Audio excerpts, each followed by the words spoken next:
चलिए तो आज पढ़ते हैं हिंदी साहित्य का रीतिकाल, जिसे उत्तर मध्य काल भी कहा जाता है। 1700 से 1900 तक दरबारी संस्कृति, श्रृंगार और काव्यांगों का शास्त्रीय युग कहा गया है। जिसे रीतिकाल के आगमन के कारण दरबारी आश्रय, नया मार्ग, संस्कृत की विशाल परंपरा, जीविकोपार्जन व सम्मान। इस काल में क्या हुआ करते थे? इस काल में अकबर का समय था। उस समय अकबर के समय भाषा कवियों को दरबार में प्रश्रय मिलना शुरू हुआ। भाषा के कवि थे वो दरबार में रहते थे और वो राजा के अनुकूल कविताएं कहते थे। उनकी कविताएं ऐसी होती थी राजा को खुश करने वाली। ठीक है। कविताओं का साहित्यिक स्तर भी देखा जाता था, लेकिन उससे ज्यादा राजा की जो व्यक्तिगत पसंद थी उसको ध्यान में रखना पड़ता था, और जिसमें तालमेल बिठाना आसान नहीं हुआ करता था। वीरता और भक्ति से अलग विशुद्ध कला और मनोरंजन के नए मार्ग की खोज हुई थी। जैसे कि यहाँ पे दिया गया है, राजाओं की रुचि के अनुकूल काव्य लिखना कवि की मजबूरी भी थी। इससे धन और प्रतिभा दोनों का सम्मान होता था। संस्कृत साहित्य का विष्टाधार, जिसे केशव दास ने नए मार्ग के द्वार खोले। रीतिकाल के अ, हाँ, नामकरण युग की पहचान का नामकरण को लेके बहुत सारे इसमें विवाद हुए।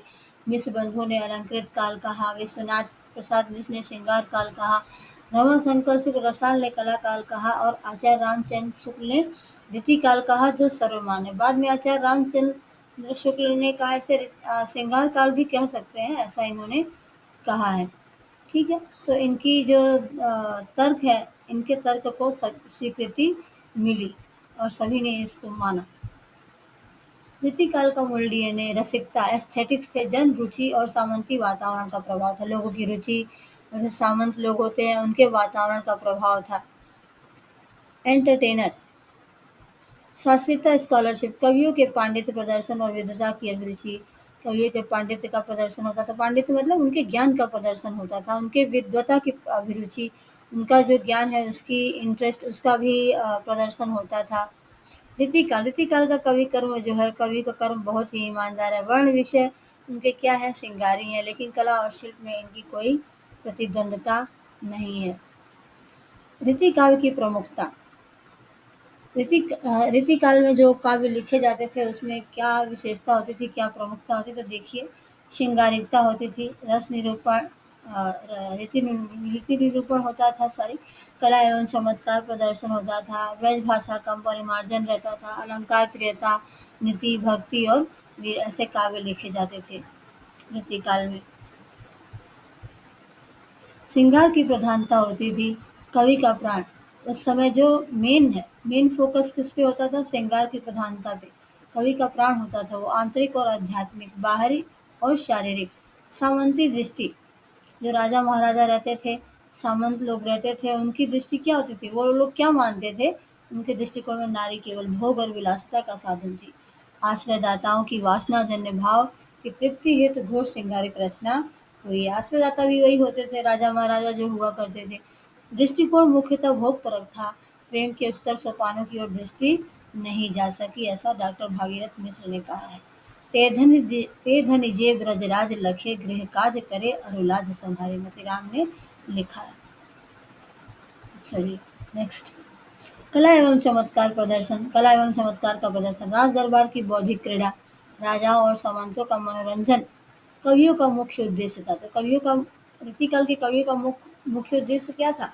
कि राजाओं और सामंत लोग हैं जो उनका मनोरंजन करना, उनको एंटरटेन करना। दरबारों में भयंकर प्रतियोगिता थी, एक से बढ़कर एक दोहे की रचना की जाती थी।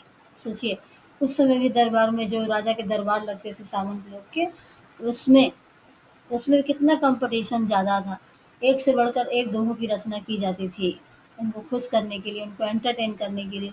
कविता विशुद्ध कला, प्योर आर्ट के रूप में स्थापित हो गई, विशुद्ध कला के रूप में स्थापित हो गई। अलंकार प्रियता, यद्यपि सुजात सुलक्षणी, सुवर्ण सरस सुवित, भूषण वीर विराजई, कविता बनिता मित्र। ये भी एक केशव दास की एक पंक्ति है जो यहाँ पे दी गई है। अलंकार प्रियता भी थी उस समय के पंक्तियों में लिखे गए कवियों के। बौद्धिक प्रतियोगिता और विशुद्ध कला, बौद्धिक प्रतियोगिता, बुद्धि की प्रतियोगिता, विशुद्ध कला, दृघ उर्झत टूटत कुटुम, जिरत चतुर चित प्रीति, परत गाठ दुर्जन ये, दई दई नहीं यह रीति बिहारी ने कहा ऐसा। चमत्कार का उत्कृष्ट उदाहरण यहाँ पे दिया गया है, जो कि बिहारी द्वारा लिखा गया है। युग की अन्य धाराएं, अब युग की जो अन्य धारा है उसके बारे में भी चर्चा कर लेते हैं। यहाँ पे वीर, भक्ति और नीति। वीर काव्य लिखे जाते थे, भक्ति से रिलेटेड काव्य भी थे, नीति से रिलेटेड काव्य भी लिखे जाते थे। कवि भूषण, देखिए वीर काव्य से रिलेटेड कौन है यहाँ पे, तो कवि भूषण है, शिवराज भूषण, शिवा बावनी, छत्रसाल दशक उनकी रचनाएं दी गई यहाँ पे। भूषण बनत तेरी हिम्मत कहाँ लो कहो। भक्ति, भक्ति इन कवियों के लिए एक शरण भूमि थी, जहाँ वे आकुल मन को विश्राम देते थे। भक्ति इन कवियों के लिए क्या थी, शरण भूमि जैसी थी, जहाँ वे अपने आकुल व्याकुल मन को आराम देते थे। मेरी भव बाधा हरो, राधा नागर सोई, ये लिखा है बिहारी ने। नीति, जीवन के व्यवहारिक ज्ञान और नीति के दोहे किसने लिखे हैं, वृंद गिरधर दास कवि ने लिखे हैं। फीकी पै नेकी लगे कहिए समय विचारी, किसने लिखा है ये, वृंद ने लिखा है। चलिए आगे बढ़ते हैं इसी के साथ। रीति निरूपण की संरचना, रीति निरूपण ग्रंथकार की दृष्टि से, काव्यांग विवेचन की दृष्टि से। तो चलिए ग्रंथकार की दृष्टि से देख लेते हैं। प्रथम दृष्टि केवल काव्यांगों का सामान्य परिचय, उदाहरण जसवंत सिंह का भाषा भूषण। द्वितीय दृष्टि जो है उसका रीति कर्म और कवि कर्म का सामान्य महत्व, उदाहरण चिंतामणि, देव। तृतीय दृष्टि में लक्षण के फेर में न पड़कर स्वतंत्र रचना की गई, उदाहरण जैसे बिहारी। अब काव्यांग विवेचन की दृष्टि से देख लेते हैं। सर्वांग विवेचन है इसमें और विशिष्टांग विवेचन। सर्वांग विवेचन में क्या है, काव्य के सभी अंगों का निरूपण। सर्वांग नाम से ही पढ़ के पता चल रहा है कि सर्वांग मतलब सभी अंग, काव्य के सभी अंगों का निरूपण देव ने किया, जैसे शब्द रसायन। विशिष्ट विवेचन, कुछ खास विवेचन, केवल विशिष्ट एवं कुछ खास रंगों का ही इसमें विवेचन हुआ है, जैसे रस, अलंकार, छंद का विवेचन। आई होप आपके समझ में आ रहा होगा ये टॉपिक अच्छे से, और ये ज़रा भी आपको फ़ायदेमंद हो तो please like share and subscribe करते रहें, पढ़ते रहें, बढ़ते रहें और अपना सपोर्ट हमें करते रहें। Thanks for this support, continue चले करते हैं। रीतिकाल का पुस्तकालय देख लेते हैं। यहाँ पे रस निरूपण, अलंकार निरूपण, छंद निरूपण। रस निरूपण में कौन कौन से कवि आते हैं हमारे, चिंतामणि, रसविलास, मतिराज, रसराज, पद्माकर, जगत विनोद, देव, भवानी विलास। अलंकार निरूपण में किन किन कवियों ने लिखा है, मतिराम का ललित ललाम है, भूषण का शिवराज भूषण, पद्माकर का पद्माभरण, ग्वाल का अलंकार ब्रह्मभंजन। छंद निरूपण में मतिराम का वृत्त कौमुदी, भूषण का छंद हृदय प्रकाश, सुखदेव मिश्र का वृत्त विचार। रीतिकाल का वर्गीकरण देखते हैं यहाँ पे। युग के रचनाकारों को उनके रीति नियमों के प्रति दृष्टिकोण के आधार पर तीन भागों में बांटा गया है, रीतिबद्ध, रीति मुक्त और रीति सिद्ध। रीतिबद्ध, रीति मुक्त, रीति सिद्ध, या रीतिबद्ध, रीति सिद्ध, रीति मुक्त, ऐसे भी हम पढ़ सकते हैं। ठीक है। बाउंड बाय रूल, जो नियमों से बंधे हुए थे। रीति मुक्त, फ्री फ्रॉम रूल, जो नियम से जिन पे नियमों का कोई बंधन नहीं था, नियम से मुक्त थे। एंड रीति सिद्ध, वो लोग जो परफेक्ट थे, जो रीति को सिद्ध कर लिया था, उन्होंने सिद्धि को हासिल कर ली थी। तुलनात्मक विश्लेषण देख लेते हैं। कवियों की त्रिमूर्ति, रीतिबद्ध, रीति सिद्ध और रीति मुक्त में परिभाषा क्या है इनकी समझ लेते हैं। जिन्होंने काव्य शास्त्र की शिक्षा देने के लिए, किस लिए, काव्य शास्त्र की शिक्षा देने के लिए रीति ग्रंथों, लक्षण ग्रंथों का निर्माण किया, वो रीतिबद्ध कवि कहे गए। ठीक है। इनकी खासियत क्या थी कि काव्य शास्त्र की शिक्षा देने के लिए रीति ग्रंथों का निर्माण इन्होंने किया। और इनके कवि कौन से हैं, रीतिबद्ध के चिंतामणि, देव, मतिराम, पद्माकर। ठीक है। चिंतामणि, देव, मतिराम, पद्माकर, इनको याद रखना है तो हम कैसे रख सकते हैं कि रीतिबद्ध है।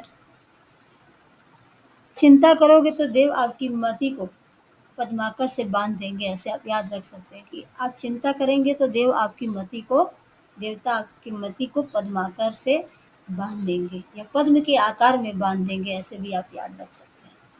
चलिए, तो रीति सिद्ध कवि जो है, कवि उनकी परिभाषा समझते हैं। किसे रीति सिद्ध कहते हैं, कवि जिन्होंने लक्षण ग्रंथ नहीं लिखे।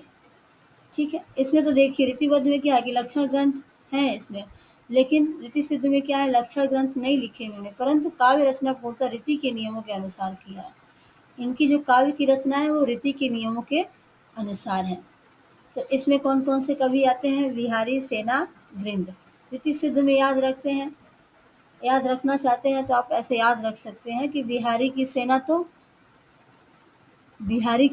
वृंद है, बिहारी की सेना तो वृंद है, आप याद रख सकते हैं। या बिहारी सेना वृंद में जाकर सिद्धि पाती है, ऐसे भी आप याद रख सकते हैं। अब रीति मुक्त की बात करते हैं। साहित्यिक बंधनों और रूढ़ियों से पूरी तरह ही मुक्त है। इसमें मुक्ति की ही बात की गई है। ये साहित्यिक बंधन से मुक्त है, रूढ़ि से मुक्त है, पूरी तरह मुक्त है, स्वच्छंद काव्य धारा ये है। तो इसके कवि कौन-कौन हैं? घनानंद, आलम, ठाकुर, बोधा। ठीक है?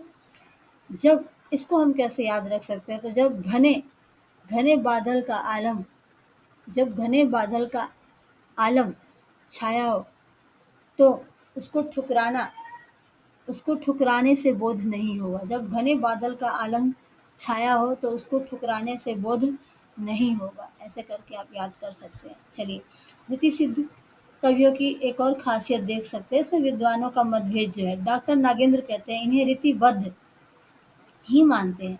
डॉक्टर नागेंद्र जो है वो रीति सिद्ध कवियों को रीतिबद्ध ही मानते हैं, क्योंकि ये मूलतः कवि हैं, जबकि जबकि विश्वनाथ प्रसाद मिश्र इन्हें रीति सिद्ध कहते हैं। ठीक है, इनको कौन है जो रीतिबद्ध मानता है सिद्ध को? तो ये नागेंद्र है डॉक्टर, जो रीति सिद्ध को रीतिबद्ध मानते हैं। ये सब ध्यान रखने वाली बातें हैं, परीक्षाओं में पूछे जा सकते हैं। रीति मुक्त काव्य धारा, दरबार में स्वच्छंदता, आंतरिक अनुभूति क्या है वहाँ पे? बाहरी प्रदर्शन नहीं बल्कि सेल्फ और हृदय की आंतरिक अनुभूतियों का काव्य होता था। कल्पना का समावेश, नवीन, अद्भुत, सांकेतिक व्यंजना और कल्पना का समावेश हुआ करता था। भाव पक्ष प्रधान, चमत्कार और उक्ति व्याचित्र पर ध्यान कम, हृदय पर अधिक जोर दिया जाता था। रूढ़ि मुक्ति, सभी प्रकार के रूढ़ी और बंधनों से पूरी तरह मुक्त हुआ करते थे। घनानंद, आलम, ठाकुर, बोधा और द्विजदेव ये प्रमुख कवि हुए हैं रीतिकाल के। अब इस युग का निष्कर्ष की बात कर रहे थे। भाषा एवं छंद विधान का चरमोत्कर्ष था उस समय। भाषा ब्रज भाषा, रीतिकाल में ब्रज भाषा पूर्णतः परिमार्जित और प्रौढ़ होकर कवियों की वशवर्तनी बन गई थी, ऐसा आचार्य रामचंद्र शुक्ल ने कहा है। भाषा परिमार्जित और प्रौढ़ होकर क्या बन गई थी? कवियों की वशवर्तनी बन गई थी। मानो ऐसा लगता था कि भाषा जो है वो कवियों के वश में हो गई थी। और उस काल में सबसे ज़्यादा किस भाषा का प्रयोग हुआ था? तो ब्रज भाषा का प्रयोग हुआ था। छंद, फॉर्म एंड मीटर, कवित्व और सवैये इस युग के सर्वाधिक प्रिय छंद थे। रीतिकाल में प्रयोग होने वाले सबसे जो आपके प्रमुख सर्वाधिक प्रिय छंद रहे हैं वो कविता और सवैये रहे हैं। दोहों का बेजोड़ प्रयोग, विशेषकर बिहारी द्वारा दोहों का भी बेजोड़ प्रयोग किया गया है। विशेषकर जो बिहारी इसमें बहुत ही फेमस है, इसमें कहा गया है कि गागर में सागर भरने की युक्ति उनकी चरितार्थ हुई है। कम थोड़े में ही बहुत ज़्यादा कह देना। रीतिकाल ने कविता के कला पक्ष को इतना सुंदर और चमत्कारी बना दिया है कि उसने हिंदी काव्य को सचमुच एक उत्कृष्ट और पारखी कला की श्रेणी में लाकर खड़ा कर दिया। तो मिलते रहेंगे, इसी तरह पढ़ते रहेंगे, आगे बढ़ते रहेंगे। आज के लिए इतना ही। आपको अपना एक शॉर्ट परिचय जल्दी से दे देते हैं। हम एक टीचर हैं और हमने CTET, paper 1, paper 2, AWES exam, UGC net जैसे एग्ज़ाम को क्लियर किया है। Okay, thank you so much. मिलते हैं नेक्स्ट वीडियो में। इसी के साथ पढ़ते रहिए, बढ़ते रहिए। Thanks for watching.